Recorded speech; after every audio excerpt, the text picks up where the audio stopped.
nous vous avons invité aujourd'hui, ce matin, avec le ministre de la Sécurité.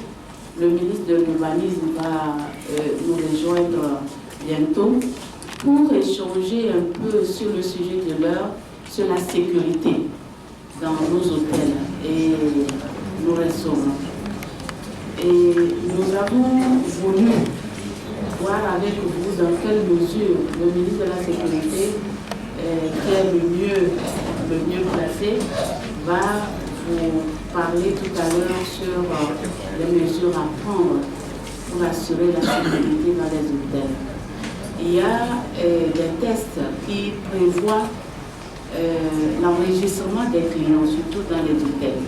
L'enregistrement des clients qui arrivent dans les hôtels, mais nous nous rendons compte depuis un certain temps que beaucoup d'hôtels ne respectent pas cet état des choses, n'enregistrent pas les clients.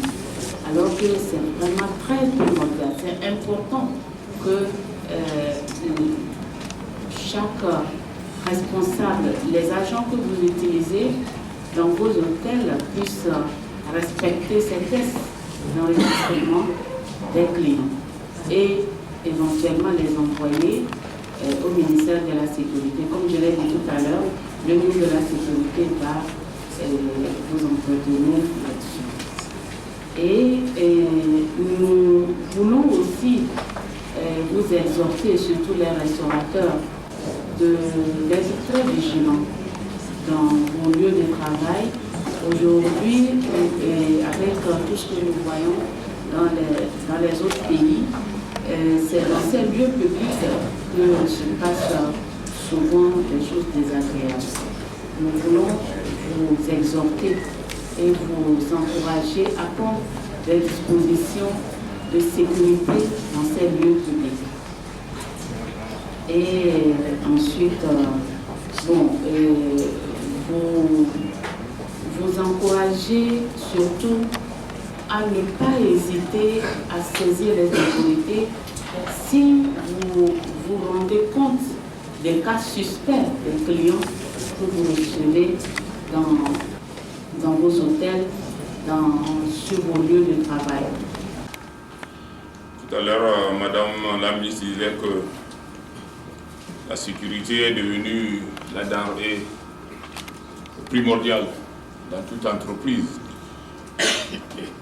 Et je dis souvent aussi qu'aujourd'hui la menace sécuritaire est universelle. Aucun pays ne peut vous dire, je vous garantis à 100% la sécurité. Aucun pays. Dieu merci. Nous pouvons au Togo ici nous estimer, je ne dirais pas heureux, mais nous estimer un peu à l'abri.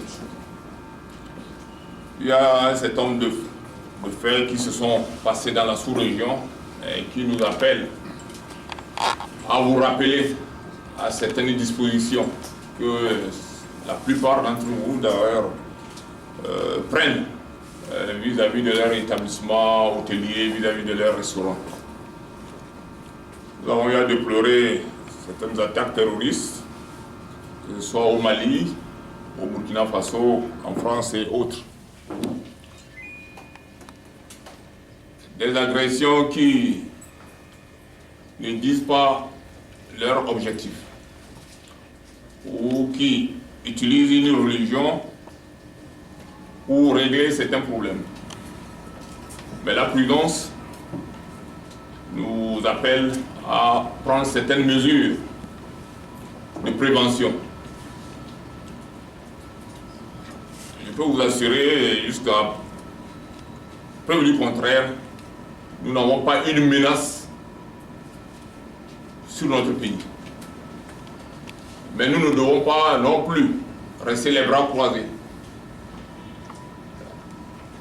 C'est pour ça que le gouvernement a décidé d'avoir une rencontre avec vous pour vous appeler à un certain comportement. Madame la ministre l'a dit, ce n'est pas un secret, vous le savez depuis, dans chaque établissement hôtelier, il y a ce que nous appelons un cahier de police, où on enregistre les clients. Et ce n'est pas seulement propre au Togo, dans tous les pays du monde. Ailleurs, vous venez, votre passeport, on fait la photocopie de votre passeport. Ça évite de se poser la question qui est venu, qui n'est pas venu. On photocopie votre passeport devant vous et on vous remet le passeport. Vous êtes enregistré avant d'avoir la clé. Vous avez la clé, même avant d'entrer à l'hôtel, pour certains, surtout les grands hôtels, vous avez des appareils de scanner.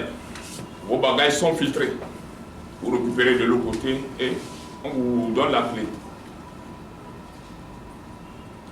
Il n'y a pas de soupçon, mais c'est des précautions qu'on prend pour éviter que ce soit, surtout au Mali, les investigations ont prouvé que certains des agresseurs étaient dans l'établissement avant le déclenchement des choses. Ça veut dire qu'ils sont venus comme des clients prendre les chambres et attendre.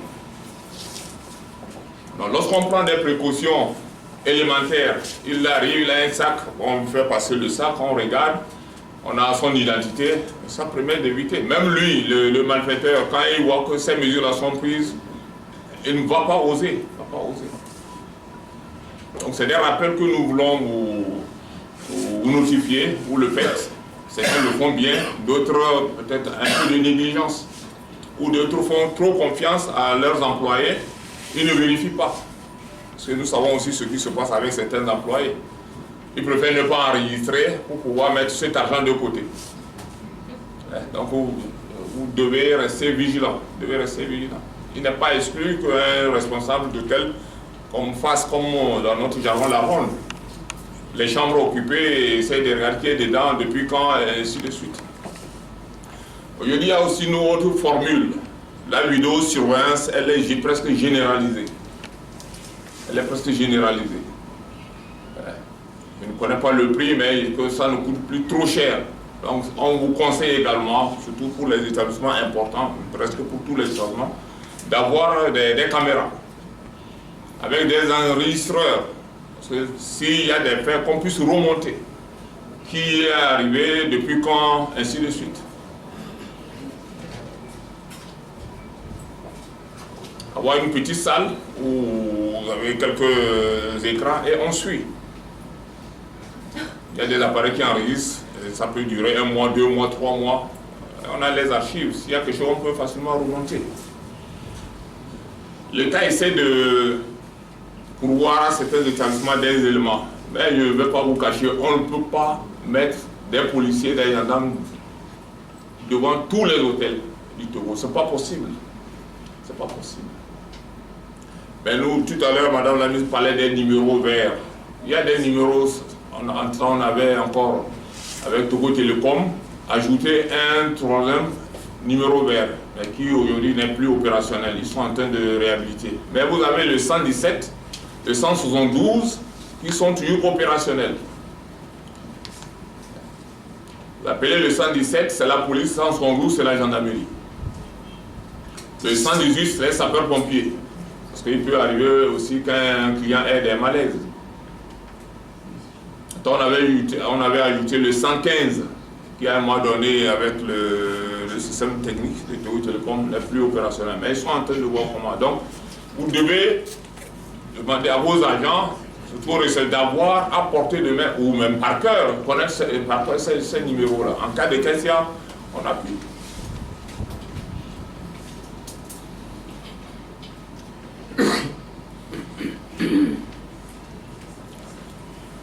Certains arrivent à recruter les agents de la sécurité civile.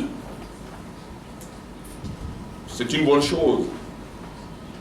Mais il faut aussi leur dire ce qu'ils doivent faire. À certains endroits où nous avons nos éléments, ils procèdent à la fouille. Parfois aussi, la courtoisie est exigée. Un ministre peut se faire fouiller d'une façon volontaire. Comme ne sais pas quel exemple je vais prendre, comme un planton aussi peut refuser de se faire fouiller. Tout dépend de la manière dont on aborde la personne. Nous avons demandé à enseigner à nos demandants la courtoisie, saluer, demander, présentez-vous et regardez. Ces agents aussi leur dire, lorsqu'ils constatent peut-être une présence étrangère dans les environs, ça ne coûte pas cher, il faut alerter. Voilà, il y a 20-25 minutes, monsieur X est là-bas, on ne sait pas, on l'interpelle, on l'interroge. S'il n'y a rien, il n'y a rien. S'il y a quelque chose, on s'en occupe. Et vous devez aussi connaître vos agents. Parce que si vous recrutez les gens à gauche, à droite, sans connaître d'où ils viennent, qu'est-ce qu'ils faisaient, ça peut aussi être source d'insécurité.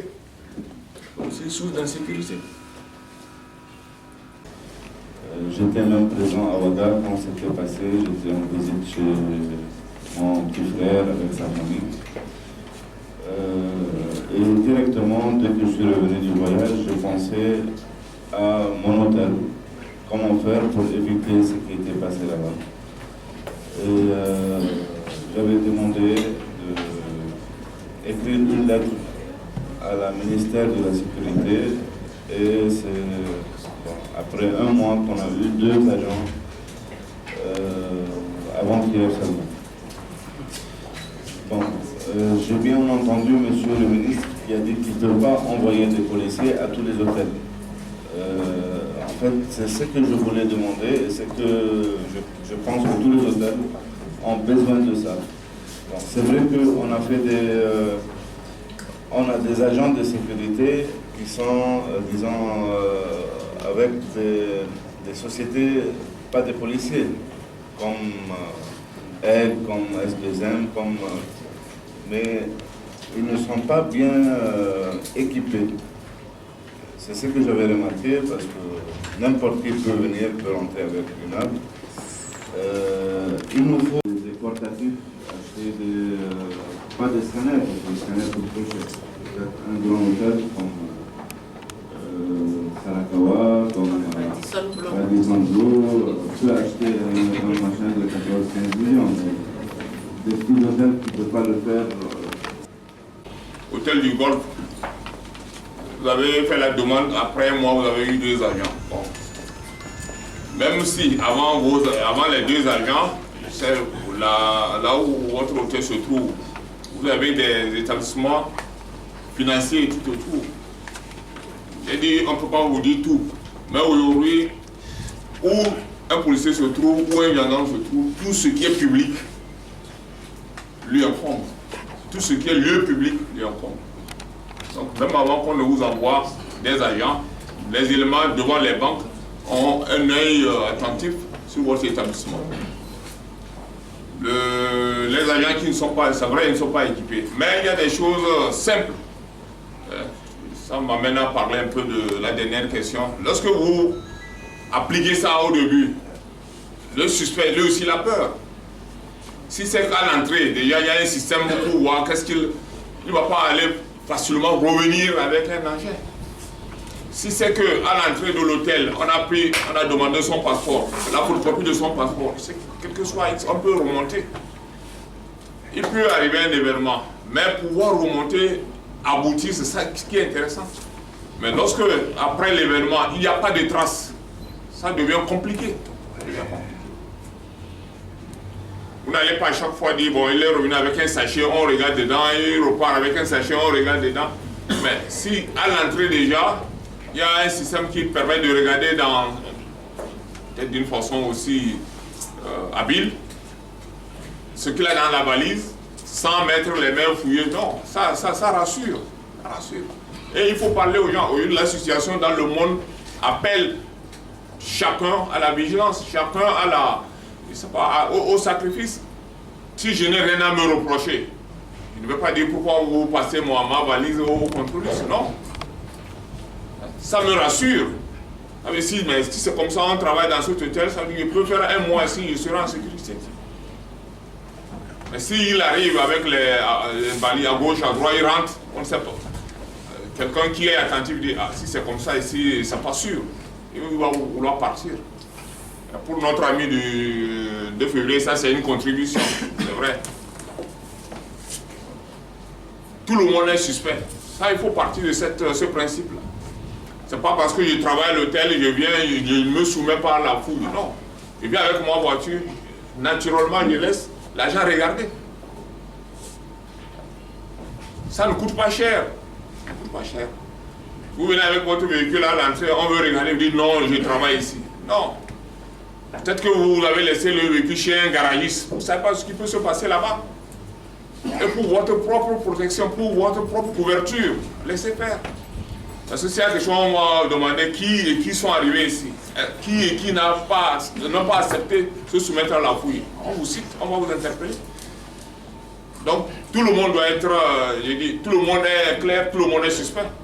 On part de ce principe-là et tout le monde est à l'aise.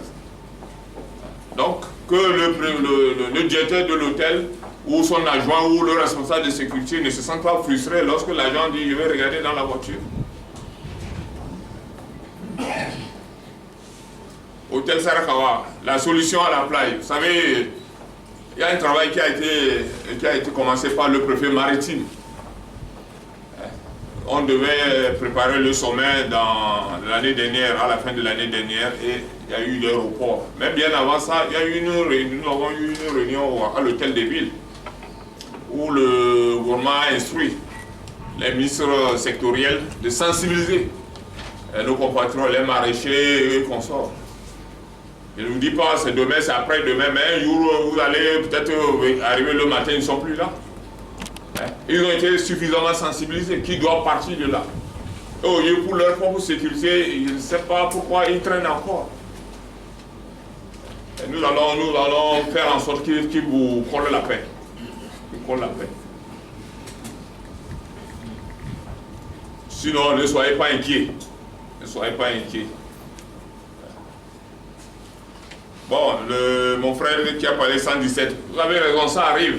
Il ne va pas vous appeler, il dit il est seul.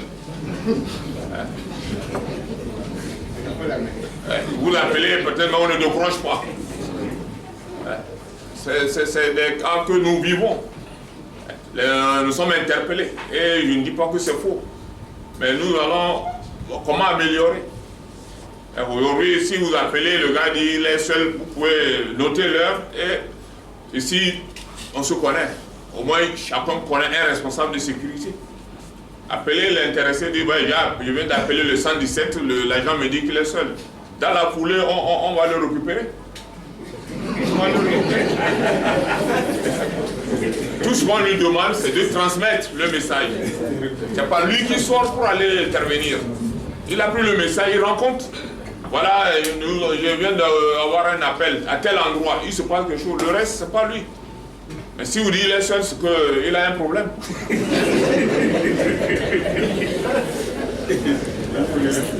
Les équipements de surveillance, c'est cher, c'est pas cher, mais la sécurité n'a pas de prix. Faisons un effort. On ne peut pas vous dire de mettre les caméras partout dans votre route. Mais il y a certains endroits où c'est vraiment indispensable. À la réception, c'est indispensable. Pendant que tu fais ces formalités, on sait qui est là-bas. Dans certains couloirs, je ne suis pas un spécialiste, mais dans certains couloirs, c'est indispensable. Indispensable. Pour mon frère, c'est vrai. J'ai dit, si la première fois que le client rentre, on le rassure en regardant dans ses bagages, même si soit il a une mauvaise intention, il va réfléchir par deux fois. À la réception, on a photocopié son passeport. Il est venu avec un colis, on a regardé dedans. C'est un peu compliqué. On dit souvent, le voleur, avant de voler, il voit votre attitude, comment vous vous comportez. Mais si vous êtes vigilant, lui aussi, il est obligé d'être vigilant. Il est obligé d'être vigilant. Il peut ne pas atteindre son but, il peut être interpellé. Donc, il ne veut pas ça aussi. Donc, soyons vigilants dès le départ. Je crois que ça nous mettra tous à l'abri. Il n'y a pas de menace en tant que telle, mais faisons l'essentiel, ce qui est élémentaire pour prévenir. Voilà d'une façon ramassée ce que je peux apporter. S'il y a encore des besoins d'hommes, je peux revenir. Merci beaucoup. Merci, monsieur le ministre. Des biens et des gens qui viennent souvent à l'hôtel refusent souvent de fouiller les bagages comme on en parlait tout à l'heure. Donc ça aussi, ça fait une partie de sécurité. Il y a plusieurs difficultés quand même. Il y a des gens qui n'aiment pas s'enregistrer. C'est toujours des problèmes. Et quand vous refusez des gens, il y a des gens qui quittent l'hôtel. Alors dites-moi un peu, quels sont les moyens que vous mettez en place pour essayer de pallier à toutes ces difficultés-là? Est-ce qu'il y a des mesures de sécurité en bonne et due forme au niveau de votre hôtel par exemple? Si vous devez nous parler des mesures, quels sont les dispositifs que vous avez? Non, on a toutes les disponibilités qu'on a mis en place. C'est-à-dire tout le monde qui est là, il est enregistré, amené à la police. Si on a un problème, on appelle la police. On travaille toutefois avec la police. C'est la sécurité. Vous avez peur de la menace djihadiste? Oui. Merci beaucoup. Je dirais tout simplement que, comme le dira monsieur le ministre de la Sécurité, il est primordial de pouvoir penser déjà à la sécurité des personnes en mettant en tout cas les moyens qu'il faut, les moyens sécuritaires. Et quand je parle de moyens sécuritaires, je fais référence aux caméras de surveillance, je fais également référence à toutes ces belles personnes de la sécurité qui veulent bien nous aider à bien gérer. Parce que quand on parle de la sécurité, il faut aussi parler de la bonne gérance. La bonne gérance veut tout simplement dire qu'il faut essayer de contrôler tout ce qui passe et le faire avec une manière très courtoise. Et je crois que, en mon humble avis, Agla Hotel est bien placé pour pouvoir éviter tout ça. On a toutes les mesures de sécurité qu'il faut. On ne va pas dire qu'on a tout, mais je crois qu'en grande partie, on a tout ce qu'il faut.